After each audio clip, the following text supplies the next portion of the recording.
Good afternoon, everyone. Welcome to this special day here in Port Colborne at the Landon Complex, Sports Complex, where after it seems like a generation, but I'll say 20 years, we're here for a special day. The groundbreaking ceremony for our Port Colborne Health and Wellness Center.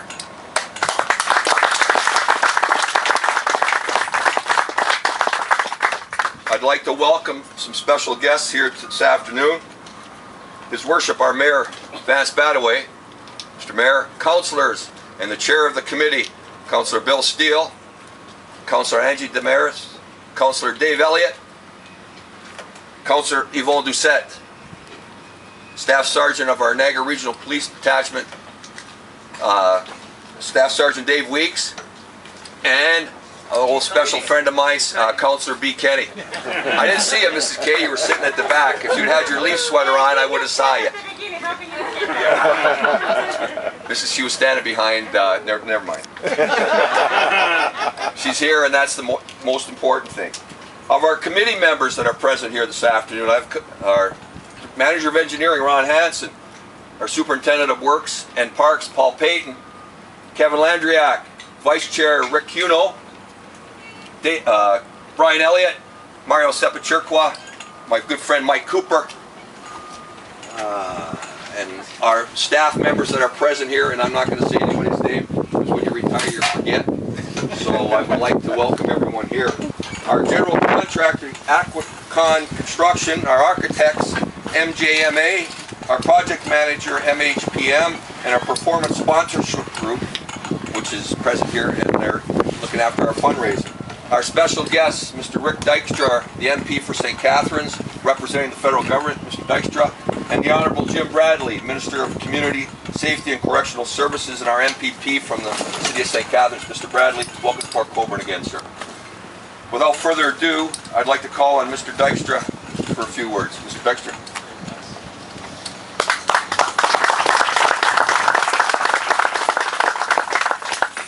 Whenever I come to Port Colborne, I can count on Mayor Badaway to make sure that he claps to everybody, so I appreciate that.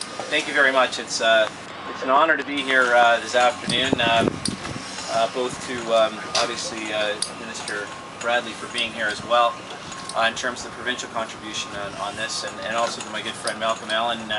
I've had the chance to congratulate him on his election. No, I haven't done so publicly though, so I wanted to congratulate him and also congratulate him on his role as critic of agriculture.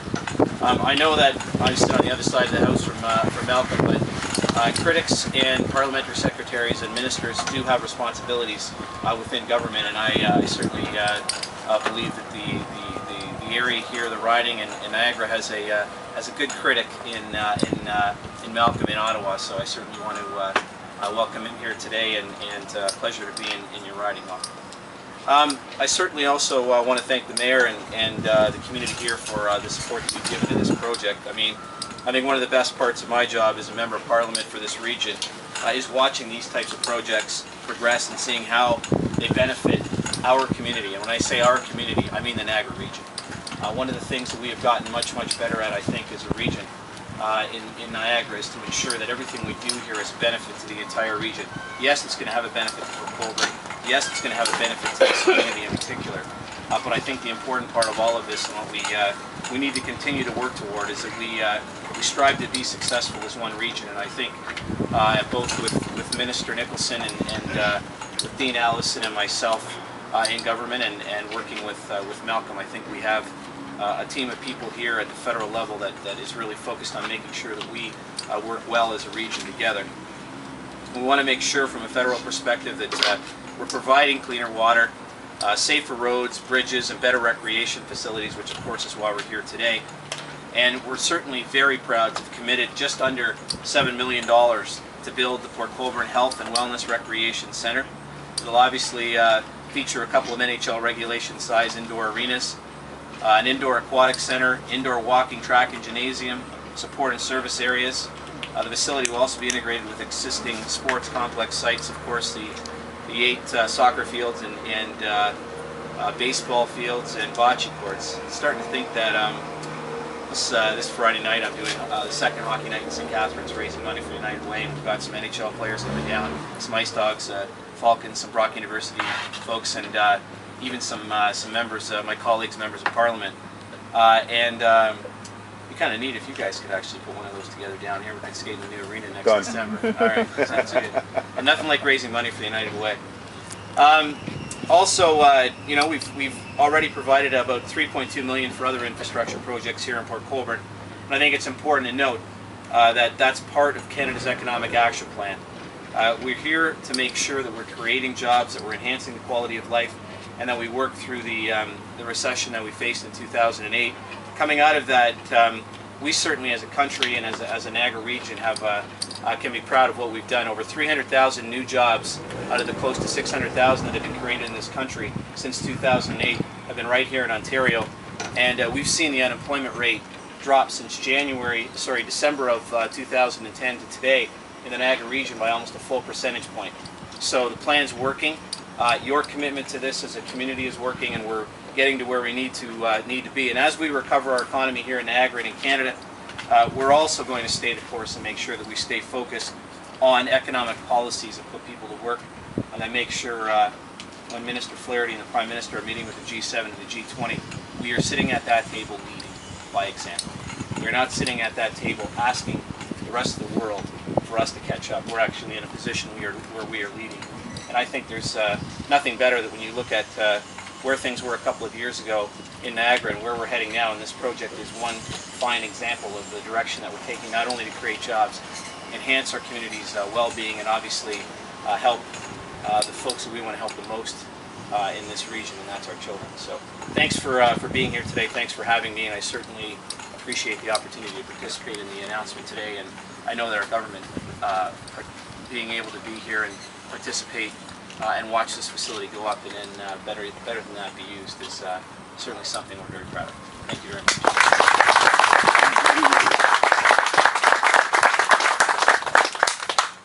Thank you very much, Mr. Dykstra, for those kind words. Welcome again to Port Colborne. I'd be remiss if I didn't mention some good friends that are present today representing the Port Colborne Bocce Club and the Special Olympians, my good friend Ron Favreau.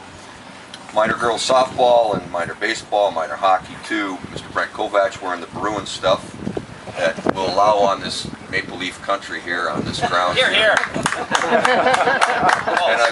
And our federal member of Parliament, Mr. Malcolm Allen. Mr. Allen, thank you very much, sir, for attending, and I appreciate you being here.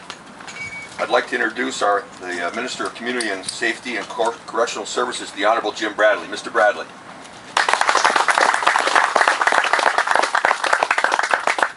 Thank you very much. It's an outdoor event today, and I always watch the weather very carefully to see whether I'm prepared to give credit to the federal government for the weather or the provincial government, and to this point in time it's been brought to you by the provincial government. What you see over there may change my mind in just a few minutes, but it's great to have an event outdoors here in the city of Port Colborne, a city, by the way, which had a great celebration, Canal Days, just a short time ago, when people from across the Niagara Peninsula and really people from beyond our borders in Niagara come down to enjoy what you have to offer in Port Colborne. It's sometimes considered one of those hidden gems that people aren't aware of, because of course Niagara Falls gets most of the attention for those of us here in the Niagara Peninsula. There's so much here in Port Colborne, not only as a place to live, but as a place to visit and enjoy as well. I'm pleased to be here on behalf of the province of Ontario to celebrate this groundbreaking, which is always one of the steps in bringing to fruition a project of this kind. Ontario is about its communities. It's about people who live and work and play right here in the regional municipality of Niagara. It's about places like Port Colborne where I think it's safe to say people are passionate about the strength and success of their community, and certainly the Mayor has underlined that on a number of occasions. That's why the province has listened closely to our communities and placed infrastructure dollars directly in their hands. After all, communities know their needs inside out, and they can speak to them like no one else. Today I'm, as I say, delighted to announce that our government heard that demand, and we know that demand was growing for high quality sporting and recreation venues here in Port Colborne. We have listened to that, excellent presentation has been made in terms of the application by Port Colborne. It received a favorable consideration because it was so good and because the need is genuine. And that's why we're investing more than $6.8 million toward developing a multi-purpose sports facility which will help the Niagara region and of course the Port Colborne community and several generations of athletes to hone their talents and lead healthy lifestyles.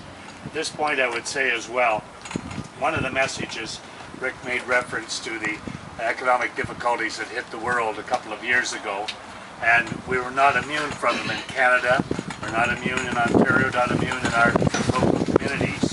One of the things that the people of this country and our province asked for was they asked that various levels of government work together. They weren't interested in firing snowballs back and forth, as we say in Canada, snowballs back and forth. They're interested in various levels of government coming together. The provincial government, the federal government, and local governments heard that message, and as a result we see projects of this kind which are going to be of immense benefit, not only in terms of the job creation that we see, and that's very important in the shorter term, but in the long term, the kind of facility that's here that will enhance the quality of life in Port Colborne. What I like about this facility as well is it's a year-round facility that'll be able to accommodate swimmers, hockey players, skaters, track athletes, and not just in the summer months as we usually expect, but throughout the year. This means extended practice and playtime for all of the eager athletes. By building this facility to meet professional sizes and standards, Port Colborne will have the opportunity to attract and accommodate high-caliber sporting events, increase sport tourism, and promote healthy, active living amongst community members. Our government is deeply committed to building strong and prosperous communities in Ontario, and I know that this investment will support our regional sports teams, inspire community involvement, and sustain active, healthy living for years to come. Now, as part of our historic investments in infrastructure, the governments of Canada and Ontario have committed more than $13 billion in funding to nearly 6,500 infrastructure projects. Some of them, in fact, an inordinate number, as some of our colleagues would say, those outside of Niagara, Dexter and I about this from time to time. They say we seem to get too much in the Niagara region, and of course that's nonsense, as you all know.